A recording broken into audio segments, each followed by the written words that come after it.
Industrial base, the industry base and the technology base in Russia is advanced.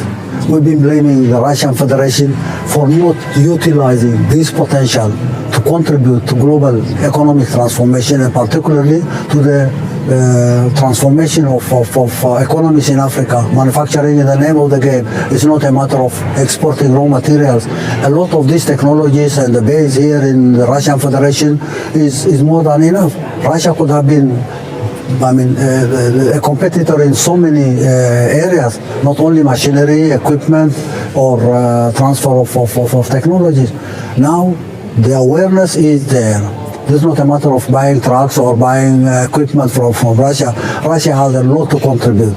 Within this concept of going to a new world order, the programs on infrastructure, mining, water, energy, manufacturing will take advantage of the advancement of the technology. And Traore said Africa had suffered and continues to suffer because of imperialists who think Africa is an empire of slaves and that Africa belongs to them.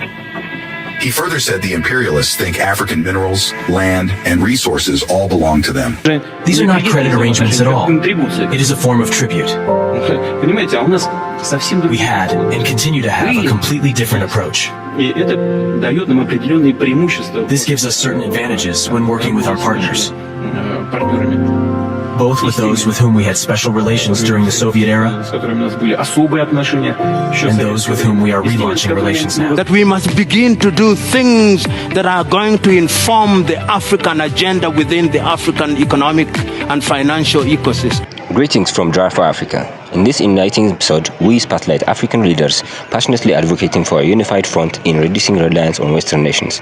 By fostering cooperation and launching joint development projects, these leaders aim to steer their nations toward mutual growth and resilience, turning to witness the strategies and aspirations that pave the way for African independent future. Let's begin. We find it right now to reinvigorate our partnership. We're learning a lot. We have learned a lot. What most important is the future. How can we move forward by building partnership, bilateral, multilateral? Definitely the role of the Russian Federation will be very important for the coming few years. And for that matter, we see the consultation underway, the meetings, the exchange of ideas, the exploration that we are jointly doing is going to be very important this time. How would you assess bilateral relations between our countries?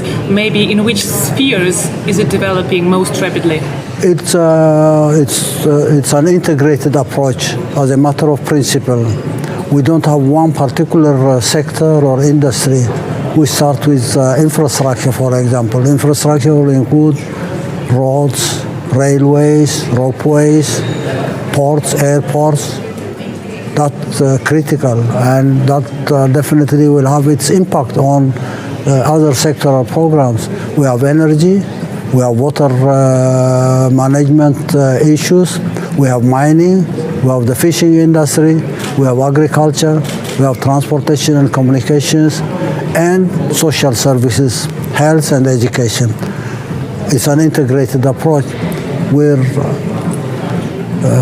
discussing details of concrete programs on all these sectors I mentioned, and then bring them together to one complete whole in an integrated manner, identifying areas of priority, and then you have a line of priorities on all these sectors and industries, and have a schedule and a time frame, which definitely takes stock of resource mobilization is another important thing. We have to jointly mobilize resources, material, equipment, machinery, but above anything else, human resource would be very critical. So it's an inclusive and comprehensive arrangement that we are undergoing. And the fact that already we had 3 consultation sessions. Last meeting with the president was one of the most fruitful meetings and discussions we had. It's not a matter of PR. We are talking seriously about this project and taking it in a context. What is the global context? Where are we now Where are we facing challenge globally? What about regional and continental issues?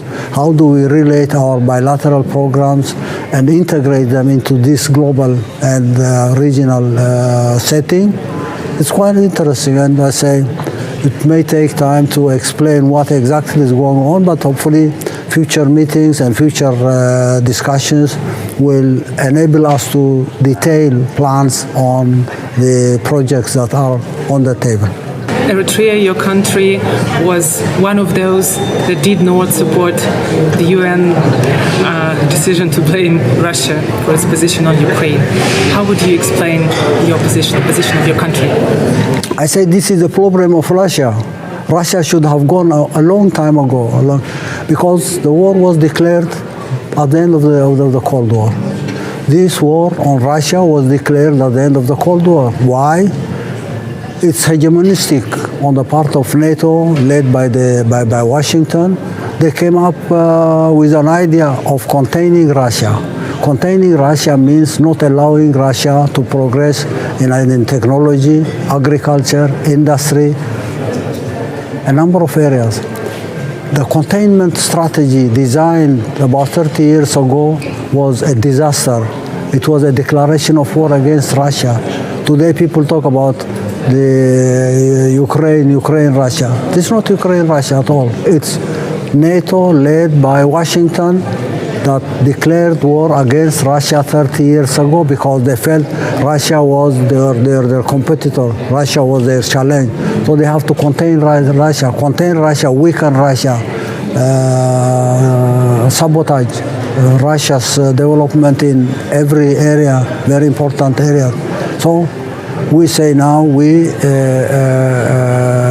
will not accept that any reason, any declaration of war again, or even condemnation of Russian action here and there. Russia has the right to defend itself. Russia is not defending itself for Russia's sake at all. Russia is defending itself against a hegemonistic strategy or ideology. This hegemonistic ideology is not exclusive for Russia. The same containment strategy and policy is declared against China, Taiwan, the Taiwan Strait, this and that, Hong Kong, and a number of areas. Even small nations like Eritrea are sanctioned because they are not bowing to this hegemonistic ideology. Where are we now? We are in a situation where one group of hegemonistic forces, NATO led by Washington, has declared war against humanity.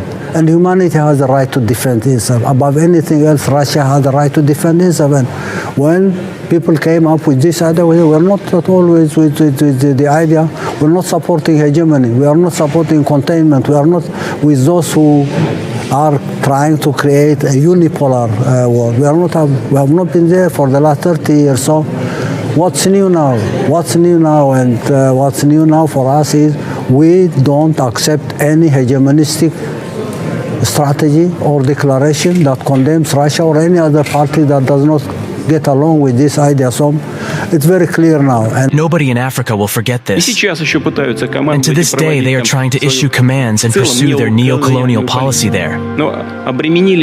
They have put all African countries in debt, which runs into trillions of dollars. In other words, they have created a financial credit system for Africa, under which the African countries can never pay off their loans. Расплатиться с выданными им кредитами не могут по определению вообще. These are not credit arrangements at all. It is a form of tribute. Понимаете, а у нас совсем другие. We had and continue to have a completely different approach. И это дает нам определенные преимущества. This gives us certain advantages when working with our partners, both with those with whom we had special relations during the Soviet era and those with whom we are relaunching relations now. Suggesting that the time is now for African central banks to begin to work intimately with organizations such as SADC initially, with organizations such as East African Community or ECOWAS, for the purpose of beginning to harmonize our economies and having regulatory frameworks that enable trade to happen in a seamless way. The time is now for African central banks to begin to work closely with the African Union under the aegis of the Africa Agenda 2063 as a necessary facilitator to Africa continental free trade area, that we must begin to do things that are going to inform the African agenda within the African economic and financial ecosystem. Africa is the only marginalized continent that has a population of 1.2 billion now. In a matter of generation, it will double. And Africa will have to find a better opportunity for a world order that will enable Eritrea to Africa to extricate itself from this marginalization. Above any other continent, Africa has more of an interest to work for achieving this mission. So I say this is not a coincidence. This is a natural solidarity or alliance coming because of the history that we have witnessed for centuries, where human beings, nations, and peoples have been suffering. We have to look for a new world order. That is the common goal that everybody has been trying to find an explanation, but ultimately it's one goal and one mission.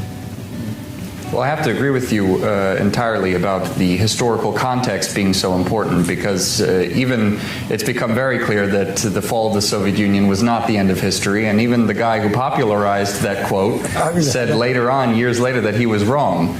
And so this ideology, of course, continues. And in the context of the Russia-Africa summit, there were a lot of reports of Western powers trying to pressure African countries into not coming to this summit. I wanted to ask if you yourself ran into any of that, of these attempts by the West to pressure you, or then, in general, for those that did receive some sort of pressure from the West, why would you think the West would try to stop them from participating in this summit? It's a show of their weakness. Their ideology of not only containing Russia, but containing everyone who doesn't bow to this ideology has been there for the last 30 years. You will be punished if you are not in line with their way of thinking. It's either sanctions, it's either demonizing this or that guy, and using all sorts of tools, including the World Bank, IMF, and other tools they use to pressure everybody to bow to this ideology. And people are fed up of this behavior, this culture of domination, hegemony. Everybody is fed up of it. The people in Africa, above any other continent, would like to see this process going forward and changing their quality of life, not for this generation, but for the coming generation. So they would use every tool, like they are using now Ukraine, to give the impression that this is a fight between Russia and Ukraine. I said, this has nothing to do with Ukraine and Russia.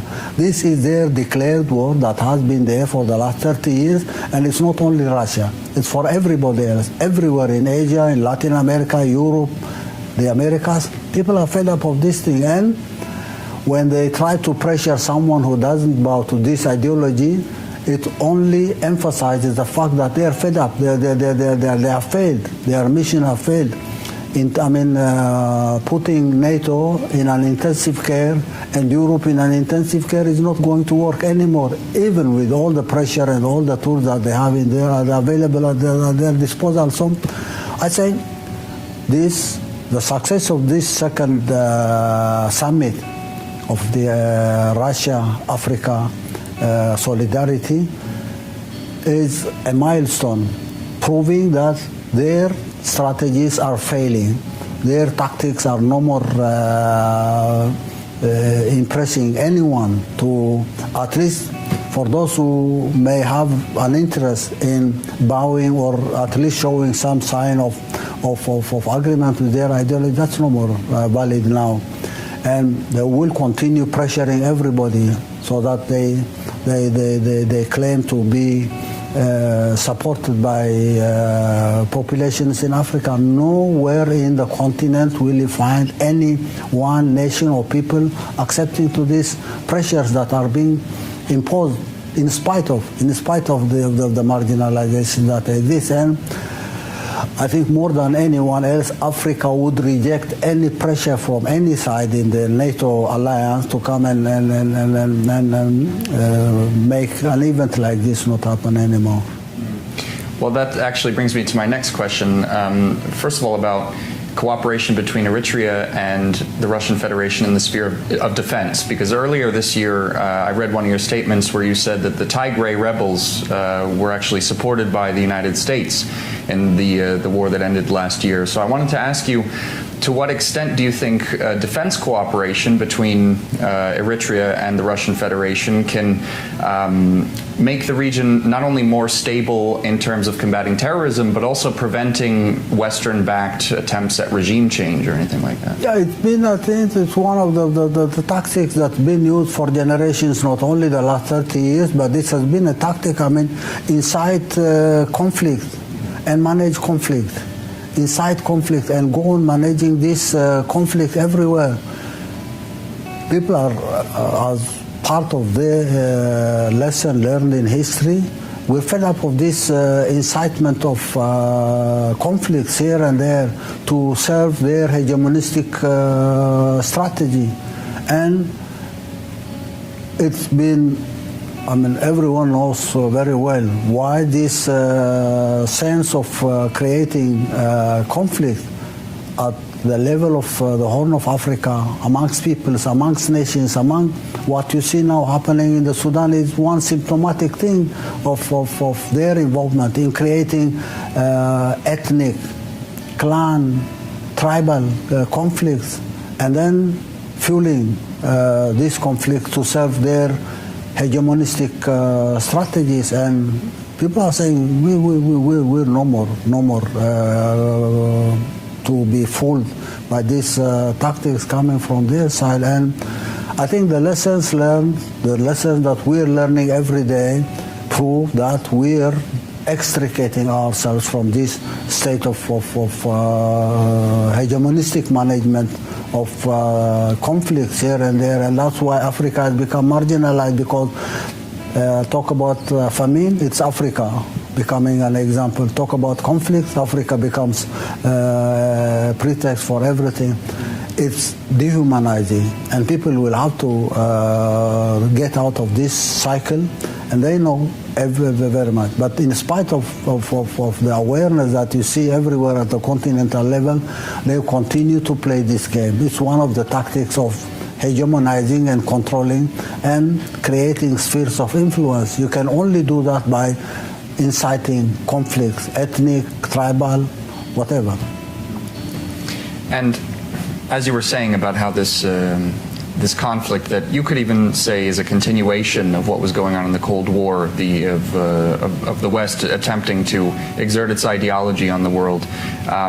Obviously, in the 20th century, in the 19th century, throughout centuries, the West has exploited much of Africa's resources through the colonial period. And a lot of people still say that although Africa has gained political independence, it's still being economically exploited by the West.